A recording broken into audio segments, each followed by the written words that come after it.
Okay, so we're going to look at a couple different types of experiments and a new type of probability this week. So it says, assume you have a bag with 5 marbles, 5 red and 3 green. Sometimes it's nice to be able to picture this, so I'm going to come over here and say, okay, so don't judge me on your artistic ability, but here's my bag with marbles. So procedure A says select one marble, record the color, place the marble back in the bag, and then draw another marble. So I'm going to pick one, record the color, put it back, pick a new one. So find the probability of selecting 2 consecutive red marbles. So basically what I'm finding the probability of getting a red one and then another red one, okay? And here's what's going to happen. I reach in there, my first reach, I take a look, I have how many marbles in there? We have 5, 6, 7, 8 total marbles. What's the probability that I get a red marble? That is 5 out of 8, right? And then I'm going to do this again, right? I'm going to put the marble back in the bag. That resets the probability, right? There are still 5 red marbles. There are still 3 green marbles. So the probability, again, of getting a red marble is 5 out of 8. And then what we're going to learn this week is when we want to find and tends to mean multiply. So to find the probability of getting a red one and then selecting a red one again, we are going to multiply these fractions. To multiply fractions, you multiply the top and the bottom. So 5 times 5 is 25, and 8 times 8 is 64. Again, if you're not sure how to do this, or if you aren't comfortable with multiplying fractions, you can always just do it in your calculator. So 5 out of 8 times 5 out of 8. Some of you might be using your fraction button for this. And then when we get a decimal, if we hit math, enter, or if you're using your fraction button, this should spit 25 out of 64, which is what we got right here, okay? This type of experiment is called an independent event. An independent event means the probability doesn't change between the choices, right? Why? Because we place the marble back in the bag. Independent events, a key word here is with replacement. So again, it's really important that we understand whether these are independent or dependent events, and we'll see an example of a dependent event right now. So very similar procedure. Select one marble, record the color, but this time it says do not put it back in the bag and draw another marble. Find the probability of selecting 2 consecutive red marbles. So same thing again, probability of getting a red one and then probability of getting a red one again, right? So let's find our first red marble. So I reach in that bag, I'm going to select this red marble, and the probability of getting that red marble is again 5 out of 8, right?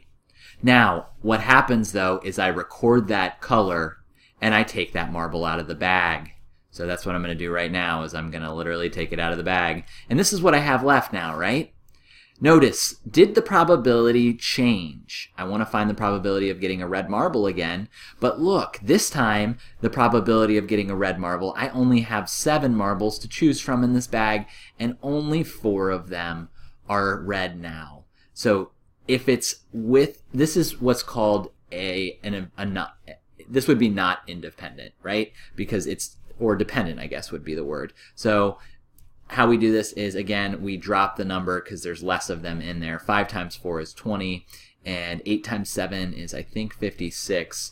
And then I will use my calculator to simplify this fraction, or I can just multiply them like this. And then I hit math, enter to turn this back into a fraction, and I get 5 over 14, which, again, if we would have just divided the top and the bottom, we would have gotten there to 5 over 14. Okay, so the probability of getting 2 consecutive red marbles, so this would be called a dependent event.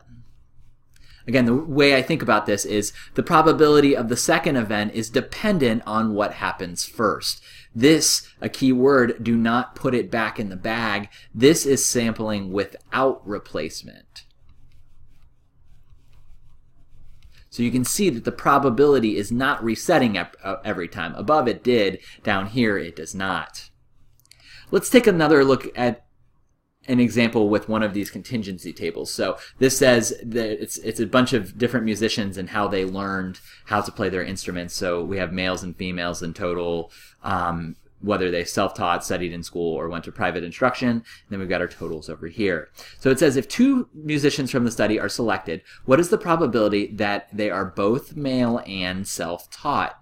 So where are those males that are self-taught? That is this number right here. Now we want the probability of selecting 2 of them. So the probability of getting the first one would be 19 out of 130, correct? Now, when we think about this, does it say anything about putting the name back in?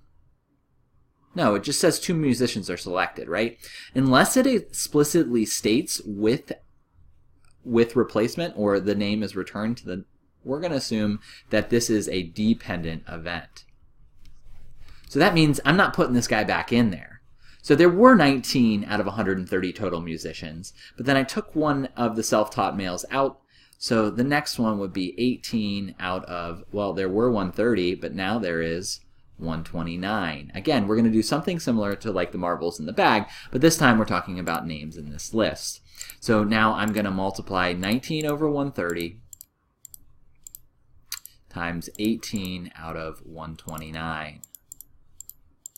And that gives me, this might not turn into a fraction for me, so I'm going to hit math enter, enter. Actually, this one will. Let's just go ahead. When these numbers get real small like this, we tend to use the decimal. So 0.0204. So 0.0204 would be the probability of getting 2 self-taught males.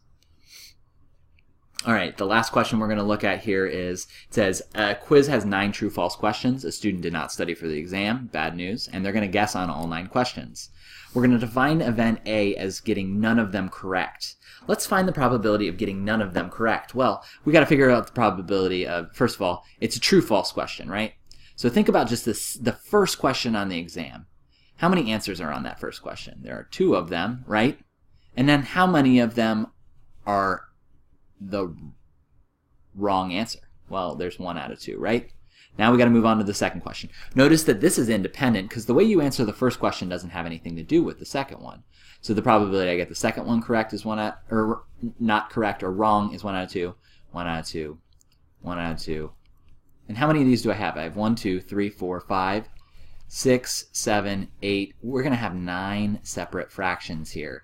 Now, that's a little tedious, and I don't really want to do this by hand, so we're going to think about an idea of repeated multiplication. You may know this, you may not know, but if I multiply 1/2 times 1/2 times 1/2 times 1/2 9 times, the best way to represent this is 1/2 to the 9th power. And I can use my calculator to help me with that. I'm going to do 1 over 2. And then what you're looking for is somewhere on your calculator, you've got this caret key. It might be like an X with a little Y up in the exponent. Take a look for me. Try to find that one. If you can't find it on your specific calculator, let me know. But 1/2 to the 9th power gives me this. I'm going to tell you that's not going to turn into a fraction for us. So we're just going to write down the decimal equivalent for that. So that is going to be 0.002. Rounded. So we'll round that to 0.02. So it's not very likely that the student's going to get all of the questions wrong. Probably they're going to get, couple of them right? All right, so I got to fix this misspelled word, but it says, what would the complement of the event be in written words? So let's think about this. What are the possibilities? Well, the different possibilities, we'll use eventually what's called a probability distribution table, and we'll work on the probability of these things occurring in the next chapter. But let's just think about this. He could get 0 right, 1 right, 2 right, 3 right, 4 right, 5 right, 6, 7, 8, or all 9 of them right. These are all of the outcomes, right? In terms of getting right? They could get them all right, you could get none of them right, you could get any of this number. So it said, what would the complement of getting none of them right? Well, none of them right, that is 0 correct, right? So that's this one. Now remember what we talked about when we did probabilities. The probability of getting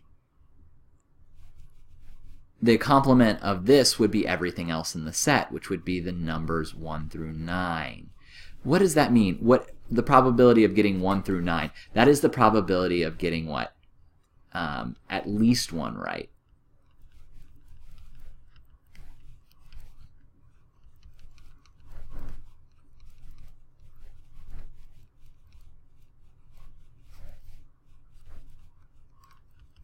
So the opposite of none is at least one. This is a topic that's pretty tricky, but we're going to be coming back to it a lot. So now it says find the probability of a complement. Please know that you might see it written like this.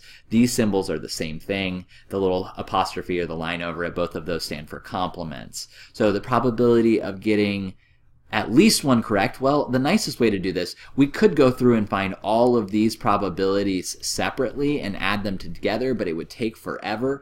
Well, let's use that idea of complements, that is going to be 1 minus the probability of A occurring. We calculated that up here. Here's the probability you don't get any right, so we know all of these should add up to 100%, right? So the easiest way to do this is do 1 minus the probability of getting none of them correct, so 0.002, which would give us 0.998. So there's a 99.8% chance that you get at least one correct.